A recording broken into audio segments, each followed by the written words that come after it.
வாழ்த்துக்கள் ஐயா.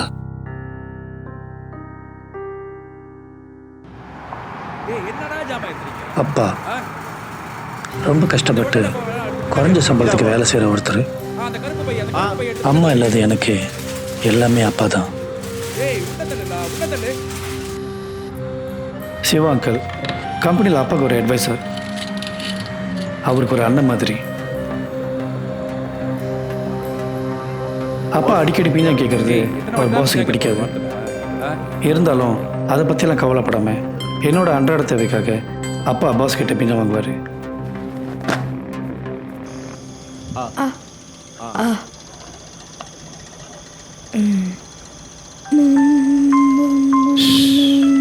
முதல்ல ஃபோன் வச்சுட்டு சாப்பிடு.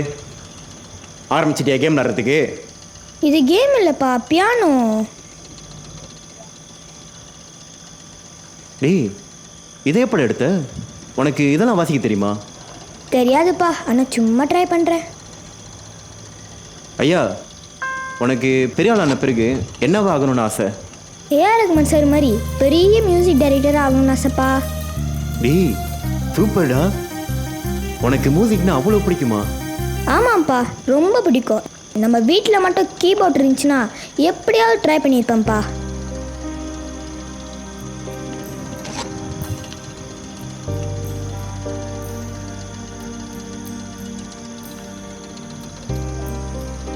ஆமாம்ப்பா, ரொம்ப பிடிக்கும். நம்ம வீட்டில் மட்டும் கீபோர்ட் இருந்துச்சுன்னா எப்படியாவது ட்ரை பண்ணியிருப்பேன்ப்பா.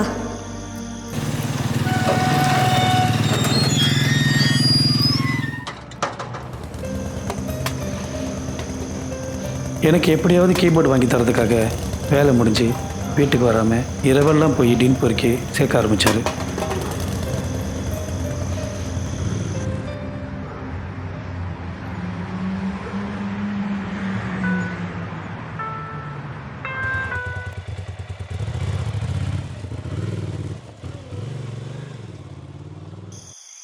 சேர்த்த டீனெல்லாம் அப்பா வேலை செய்கிற இடத்துலேயே விற்று காசு சேர்த்தாரு. மேக்ஸ் படம் முடிச்சிட்டியாடா? நானே இன்னும் முடிக்கலடா.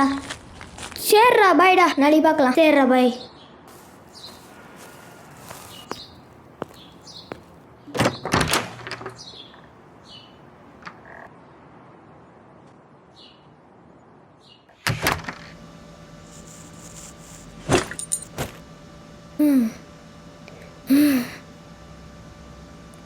ஏ கீபோர்டு.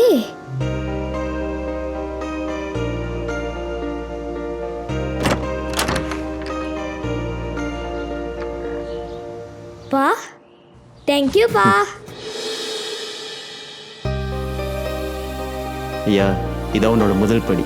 நல்லா மூசிகை கற்றுக்கிட்டு பெரிய மூசிகை ஏற்றாவா.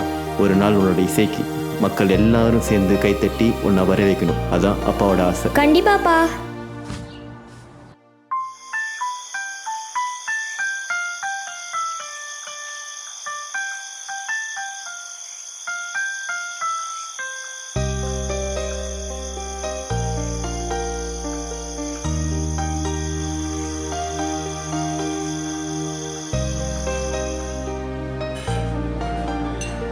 என்றைக்குமே கீபோர்டு வாசிக்கிறப்ப நோட்ஸ் மட்டும் கரெக்டாக மனப்பாடம் பண்ணிக்கோ.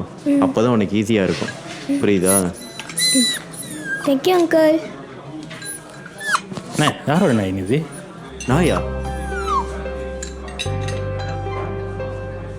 தெரியலண்ணே, யாரோடனே?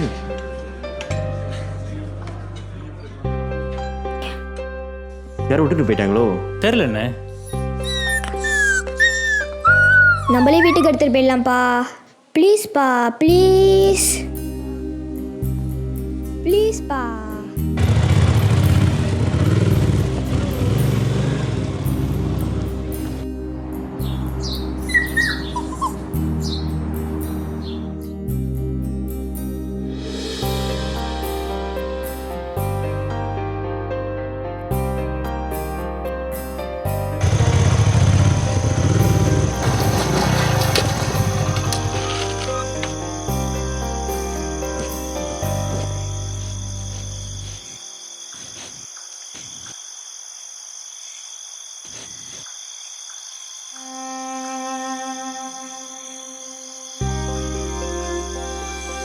பப்பி வந்ததும் என் முழு கவனமாக பப்பி மேலே தான் இருந்துச்சு.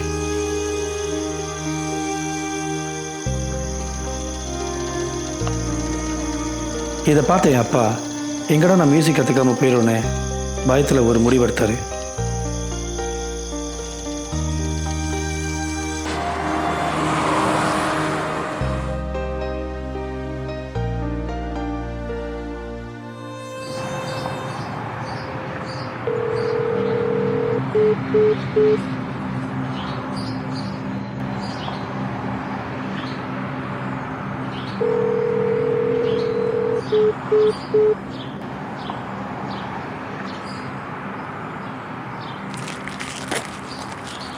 என்ன அளவே ஆழமான யோசனை?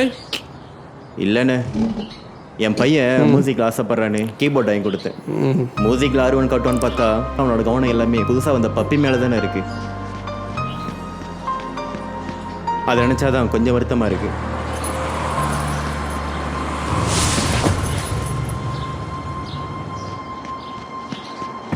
நீ கீபோர்டு வாங்கி கொடுத்தது சரி, அவனை முறையாக கிளாஸ்க்கு அனுப்புனியா?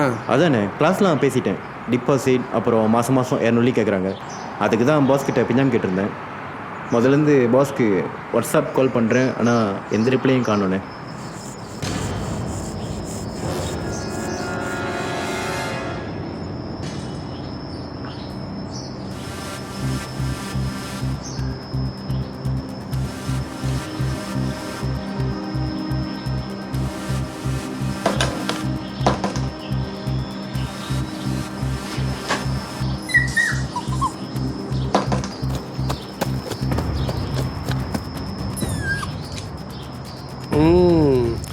அப்போ எல்லாம் ரெடியாக செட் பண்ணி தான் வந்திருக்க. அதெல்லாம் நீ கவலைப்படாத. இதுக்கப்புறம் பாரு, அவன் நல்லா பெரிய ஆளாக வருவான்.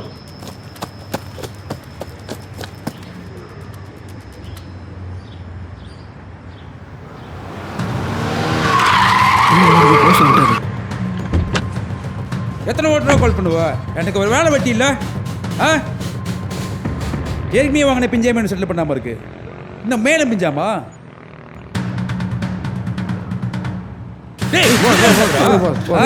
ஓ, இங்கேயே எடுத்து இங்கேயே வைக்கிறியா? வெளுத்துருவேன். அடிக்காதீங்க பாஸ், வேணாம் பாஸ், வேணாம் பாஸ். இதில் நான் சொந்தமாக பொறுக்கி சேர்த்துதுன்னு. ஆமாம் பாஸ், அப்படி சொல்ல உண்மைதான் பாஸ். சிவனா, வேலையை மட்டும் பாருங்க. நம்ம கூட வேலை சப்போர்ட்டா இல்லை? அப்படி இல்லை பாஸ், நம்ம கூட வேலை சப்போர்ட். அவனும் பாவம் தானே. எப்படியாவது பேனக்கில் சேர்க்கறது தான் பாஸ் பிஜாம் கேட்டேன்.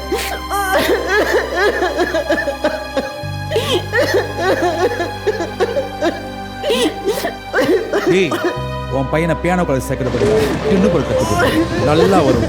Piano class, piano class.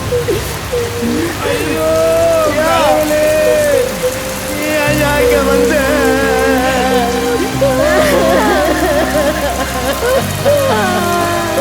ஐயா